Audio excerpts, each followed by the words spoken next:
ক্লান্তি বা অবসাদ প্রত্যেক মানুষের জীবনেই কখনো কখনো আসে। শারীরিক পরিশ্রম থেকে যেমন ক্লান্তি আসে, তেমনি মানসিক ক্লান্তি থেকে অবসাদের সৃষ্টি হয়। তাই ক্লান্তি প্রত্যেক মানুষের জীবনেই বর্তমান এবং সেটিকে উত্তীর্ণ করে নিজেকেই আবার সামনের দিকে এগিয়ে যেতে হবে, কারণ এর নামই জীবন। গুড মর্নিং, আমি সুস্মিতা। আজ আবার চলে এসেছি একটা নতুন ব্লগ নিয়ে। তো প্রথমেই বড়দের আমার প্রণাম, ছোটদের আমার অনেক ভালোবাসা। আজ 7 ফেব্রুয়ারি, শুক্রবার। ঋষির পরীক্ষা শুরু। ঋষির টিফিন তৈরি করতে হবে, তার আগে এগুলো একটু পরিষ্কার করে নিই। প্রচুর ধুলো হয়েছে। এরপর 1 ঘটি জল নিয়ে মেন দরজার সাইডে রেখে দেবো। ঋষি পরীক্ষা দিতে যাবে যখন দেখে যাবে। মা কালকে অনেকবার বলে দিয়েছে। Good morning. ঋষিকে দিয়ে চলে আসলাম। ও এখনো পর্যন্ত আসেনি। কাজকর্ম সব কিছু করতে হবে, আর মানে বাকি কাজকর্মগুলো করতে হবে। ঘরের অবস্থা খুব খারাপ, আমার শরীরের অবস্থাও খুব খারাপ। কারণ হচ্ছে এত পরিমাণে কাশি হয়েছে বলার মতো না। কাশিটা বেশ কিছুটা কমে গিয়েছিল, আবার শুরু হয়েছে। এবারে যে ঘষাঘষির কাজগুলো যেগুলো করেছে তোমাদের পরে শেয়ার করছি। পুট্টি করার পর আগে প্রথমে রঙগুলো যেগুলো ছিল সেগুলো সব ঘষে নিল, তারপরে পুট্টি করলো। পুট্টি করার পরও যে ঘষেছে সে প্রচণ্ড ধুলো। ওতে আরও কাশি বেড়ে গেছে। সে অ্যালার্জি, কাশি সব কিছু একসাথে। রোজ আমাকে ওষুধ খেতে হচ্ছে, আর রোজ ঘুমোচ্ছি। দুপুরবেলা পর্যন্ত আমি ঘুমোচ্ছি, যেখানে আমি দুপুরবেলা ঘুমোই না। সেখানে আজ আমি 1-1.5 সপ্তাহ ধরে আমি দুপুরবেলা প্রত্যেক দিন ঘুমোচ্ছি। এতটা ঘুম পাচ্ছি, আমি আর তাকিয়ে থাকতে পারছি না, এইরকম। তো ঋষির পরীক্ষা শুরু হলো আজকে থেকে। আমার যুদ্ধ ইংলিশ লিটারেচার পরীক্ষা আছে। তো সকাল সকাল ঘুম থেকে তুলে দিয়েছি। 5:30 নাগাদ ঘুম থেকে উঠে পড়াশুনো করলো। তারপরে 7:30 বাস এসছে, স্কুলে চলে গেছে। তো টেনশন এটা আমার হয়, এটা আমার জন্য আজকের দিনটা থাকবে।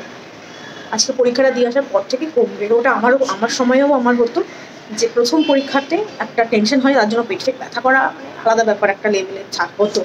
তো এখন বেশি শুরু হয়েছে। আমি তো ঘরের অবস্থা খুব খারাপ। দেখো ছাদ ফাঁদের অবস্থা, নোংরা। ওই নোংরার মধ্যে না একদম আমি থাকতে পারি না, একদম নোংরা থাকতে পারি না আমি। আর এই নোংরার মধ্যে আমাকে থাকতে হচ্ছে। আমার গ্যাদা গাছটাও শুকিয়ে গেল, দাঁড়াও দেখাচ্ছি। এই দেখো, গ্যাদা গাছটাও শুকিয়ে গেল। আসলে এখন টাইম হয়ে গেছে, এখন তো মরে যাবেই। আর সেদিন তো দেখালাম আমি তোমাদের, এই যে কাঁচা লঙ্কাগুলো সব লাল হয়ে যাচ্ছে। টমেটো গাছে অনেকগুলো ফুল এসছে। টমেটো গাছে জানি না হবে নাকি, ভাবছি ছিঁড়ে ফেলে দেবো। যত ছিঁড়ে ফেলে দেবো তত ভালো মতো হবে, একটু জানি আমি। আমার বন্ধুরাও বলেছে, সুমি একটু গাছে এক্সপার্ট, তার সুমিই বলেছিল যে ফুলগুলো বা একটু ডাল ছিঁড়ে ফেলে দেবে। প্রথম ফুলগুলো ফেলে দিতে হয়, তো আগেরটা ফেলে দিয়েছি, এবারও কি ফেলবো না কি বুঝতে পারছি না। দেখি জিজ্ঞেস করে নেবো একবার। তো চলো এখন কী করি না করি সব কিছু তোমাদের সাথে শেয়ার করবো। চলো এবার প্রথমে 2 কাপ চা বানিয়ে নিই। চাটা খেয়ে নিয়ে বাকি কাজে লেগে পড়তে হবে। ওই পোছাপুছি এগুলোই তো এখন আমার দৈনন্দিন কাজের মধ্যে পড়ে গেছে। ডিপ ক্লিন না করতে পারলেও অল্প অল্প একটু মুছে নিই, কারণ এই ধুলো বালিগুলো না সেই খাবারের মধ্যেই আসে। তার জন্য একটু ভালো করে পরিষ্কার পরিচ্ছন্ন করে নিই, যাতে আমরাই ভালো থাকি। আর যা অ্যালার্জির উপদ্রব চলছে আমার শরীরের ওপর থেকে বলার মতো না, প্রচুর অ্যালার্জি হচ্ছে। আর এই কাজ যতদিন না শেষ হবে ততদিন আমার শরীরের এই অবস্থাই চলবে। দেখো আমার ঘরের অবস্থা, এখানেও সব প্লাস্টিক কাগজ সব মেরে দিয়েছে। আর এখানে সব রং ঠং রাখা। ঘরের অবস্থা খুব খারাপ, ধুলো চারিদিকে ধুলো। তাও তো পরিষ্কার করে রাখা হয়, ওরা করে যাওয়ার পরেও তোমাদের করতে হয় আমাদের। এগুলো হচ্ছে ঘষেছে, সেদিন ঘষে পুট্টি লাগানো হয়েছে। পুট্টি লাগানোর পরও আবার ঘষেছে। এরপরে হচ্ছে প্রাইমার, তার বাদে কালার হবে। আর রান্নাঘরের অবস্থা খুব খারাপ। ফ্রিজটাকে এভাবে ঠিক মুড়ে রেখেছে, এবার খোলা যাচ্ছে। ওরা ওভাবেই করে রেখেছে, এই যে ওভাবেই ওরা করেছে। এই যে ডাইনিং টেবিলটাকেও এখানে বের করে রেখে দিয়েছি, ঘর থেকে বের করে 2খানা চাদর চাপা দিয়ে রেখে দিয়েছি। আর এই যে সব বের করা, সব এগুলো আগে যে ওয়াশিং মেশিন ছিল সেগুলো স্ট্যান্ড, ঋষির এগুলো বাথটাব সব এখানে জাস্ট বসার জন্য এটা রাখা হয়েছে, এখানে একটু বসি। আর এর ঠাকুর সব তুলে রেখে দিয়েছি। দেবে ধুলো, দেখ ঠাকুর সব তুলে রেখে দিয়েছি, সব পরিষ্কার হবে। নতুন করে আবার পরিষ্কার করে সিংহাসন পাতবো। আর এগুলো তো খাটের আছে, তারপরে পেলমেট আছে। আর এই সমস্ত যে খাট, এটাও খাটের। খুব নোংরা। এই জায়গাটাকে এভাবে করেছে ওরা, মুড়ে দিয়েছে পুরো। ওয়াশিং মেশিনও চালাতে পারবো, অসুবিধে নেই। ওয়াশিং মেশিন কালকে চালাবো, আজকে আর চালাবো না। তো এখানে এরকম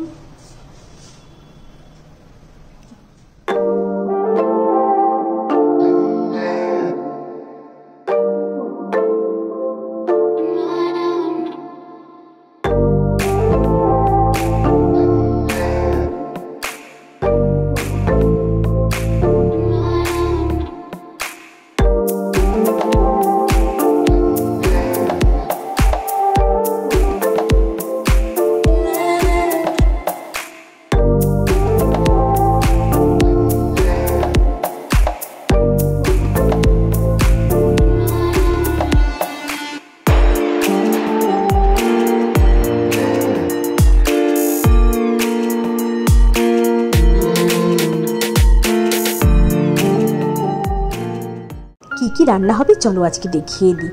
পালং শাক হবে, পালং শাকের জন্য সবজি সব কাটা আছে, আর এখানে ফুলকপি আলু দিয়ে শিঙি মাছ আর রুই মাছের ঝোল হবে।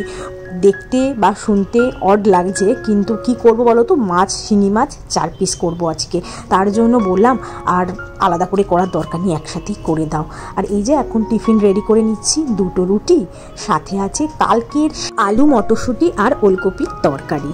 আর ওই যে গুড় জ্যোতিকে দিয়ে আনিয়েছিলাম, জ্যোতি বাড়িতে গিয়েছিল তো তাই গুড় নিয়ে এসছে, সেই গুড়টা অসম্ভব টেস্টি, গুড়টা বলার মতো না। আমরা সব বন্ধুরাই মোটামুটি অল্প অল্প করে নিয়েছিলাম জ্যোতির থেকে সেই গুড়। এবার দেখো রান্না কি হয়েছে, সেই অড দেখনেওয়ালা মাছের তরকারি, আর সাথে আছে পালং শাকের ঘন্টই হয়ে গেছে, তরকারি আর নেই, কারণ সব সবজিগুলো গলে গেছে। আর সাথে আছে কালকের সেই ওলকপি, টিফিনে খেয়েও বেঁচে গেছে, কি অবস্থা।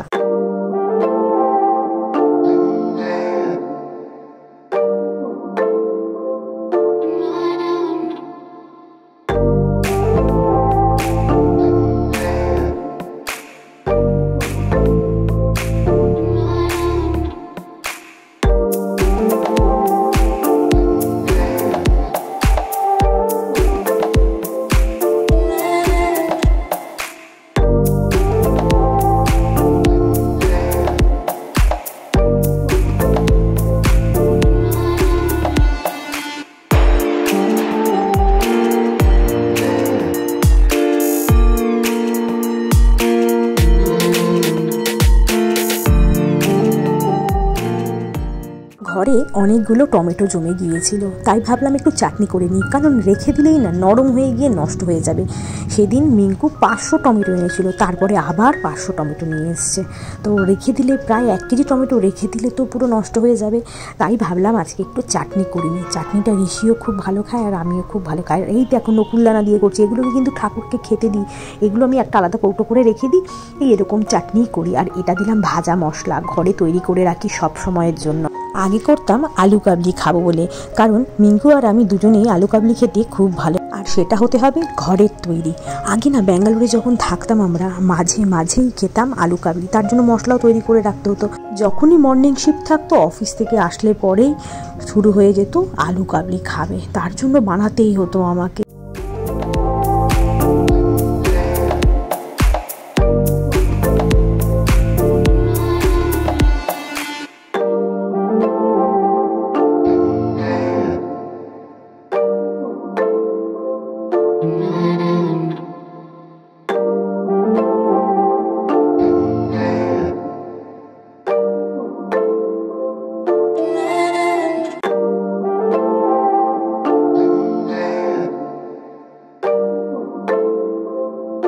ওই যে বললাম না এখন দেওয়াল ঘষাঘষি চলছে, তার জন্য প্রচুর ধুলো হয়ে যাচ্ছে। সেদিন রান্নাঘর জানো না 4 বার মুছেছি, আর এইগুলোকে রোজ মুছছি দিনে 2-3 বার করে, তারপরেও কোথা থেকে যে ধুলো আসে দেখো, বুঝতে পারছো আমি যখন মুছছি তখন কিন্তু পুরো ক্লিন হয়ে যাচ্ছে, কিন্তু এত ধুলো কি যে বলবো।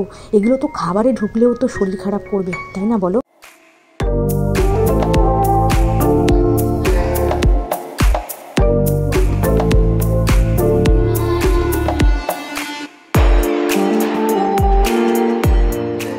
জাস্ট বেশি পরীক্ষা দিয়ে আসলো, এখন বাজে 1:30, তো আমি বসেছিলাম, ভীষণ টেনশন হচ্ছিলো, কীরকম করছে না করছে, প্রচণ্ড টেনশন হচ্ছিলো। তো পরীক্ষা ভালোই হয়েছিল, কমন পেয়েছে, ভালো হয়েছে, কোশ্চেন খুব সোজা হয়েছে। এবার যদি কম নাম্বার পাই পিটাতে হবে, ওকে আর কিচ্ছু না। তো চলো এখন ওকে স্নান করানো, গিজারটা চালিয়ে দিয়েছি, জলটা গরম হচ্ছে, ওকে স্নান করানোর জন্য ঢোকাতে হবে বাথরুমে, তারপরে খাওয়া দাওয়া করে একটু ঘুম পাড়াবো, ঘুম পাড়িয়ে তারপরে ম্যাথস নিয়ে বসবো, কারণ সোমবার দিন ম্যাথস আছে। তো চলো এখন করে নিই।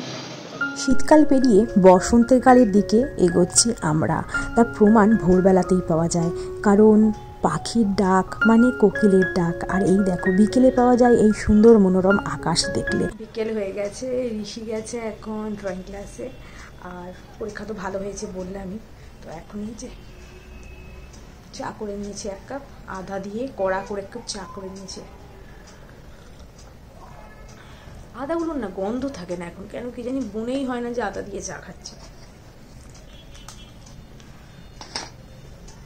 তো ঋষি আসলে পরে ঋষিকে একটু দুধ গরম করে দেবো, দুধ চামচ খেয়ে ও পড়তে যাবে, দানিয়ার কাছে বায়োলজিটা পড়তে যাবে। তো চলো বিছানা কিচ্ছু গোছানো হয়নি, দেখো। চলো এখন চাটাকে খাই। এখন একটু বাজারে যাচ্ছি, একটু কিছু জিনিসপত্র আনার আছে, তার জন্য। ওই দেখো সোফাটাকে এখানে রেখেছি একটা, আর একটাকে এই যে বাইরে, আর এই গাছগুলোকে এখানে বের করে দিয়েছি।